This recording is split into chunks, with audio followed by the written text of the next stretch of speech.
Whenever you're ready, yeah. Okay. All set? Tom, could you share with us something that you might want to tell us about your advice? That's the house one. Jeez. See what you learn now. You learn is when you have an environment that you can't control. Yeah. That's one of the disadvantages of shooting in a house. In a house. That's right. Then. I thought we disconnected those phones, though. There's two in the kitchen. I pulled the plug out of the one. Okay. Okay, everybody's finished choking over Sure there? it was the right plug. All right, she grabbed the phone, so... Should have been the power plug. Yeah, it's powerful. Tom, what advice, if any, do you have to the youth of today regarding military service?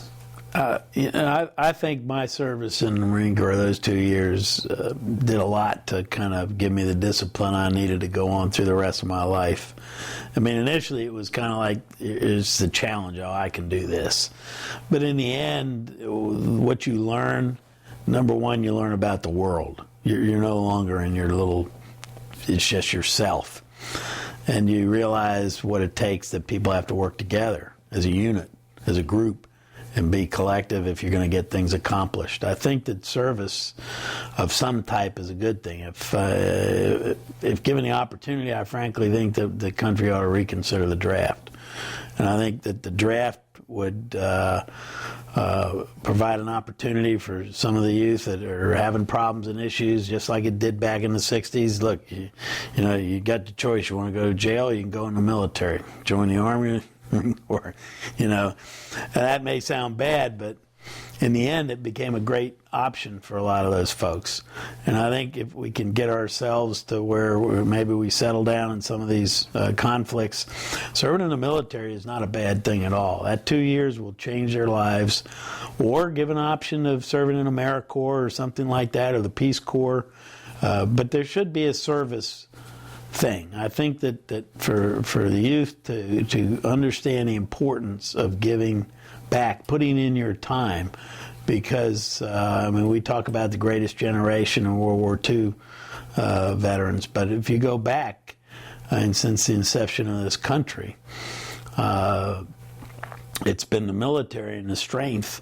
You know, we just have to be realistic, I think, about human nature. There's, you know, theologically, we've been taught to understand there's good and there's bad. And I guess, unfortunately, the way the world is, there are these despots out there running some of these countries. And no matter how hard we try, those people are still going to be around, and those things have to be dealt with. So I think that and if it's the larger nations and the power, just the sense of power, whether it's Russia or China, the idea that one has to dominate the other, I think is pervasive around the world. So the one thing is we've got to be strong by our ability to defend ourselves. So I don't think whether you're Democrat or Republican matters on that regard. I think you have to have a strong national defense posture. You have to be prepared to defend what's been fought for and preserved by everybody before us. But I think that the way we use our military, how we use it, when we use it, we rely on the Congress and the President to direct that. And I think that's where the real key is. I don't think people mind serving in the military as long as they feel like it's for the right purpose. I think a lot of people would go to the defense of their country as long as they felt that that's what I should be doing. And I think the world in general, I think, it has to come to that realization we do need a more uniformed, more effective UN and a more effective way to deal with some of these world leaders that are out there and what they're doing in some of the countries. But I think from our country's standpoint, I think we can't be the only guys doing it anymore. We're going to bankrupt ourselves. We've got to get others to help. But service should be a part of a lot of our lives. One way or the other, service should be it. And maybe you pick how you do it. But what you learn in those lessons of just working together for the common benefit of other people, I mean, I kind of figure, you should live your life to the benefit of others, not at their expense. And going in the military is a great way to learn that.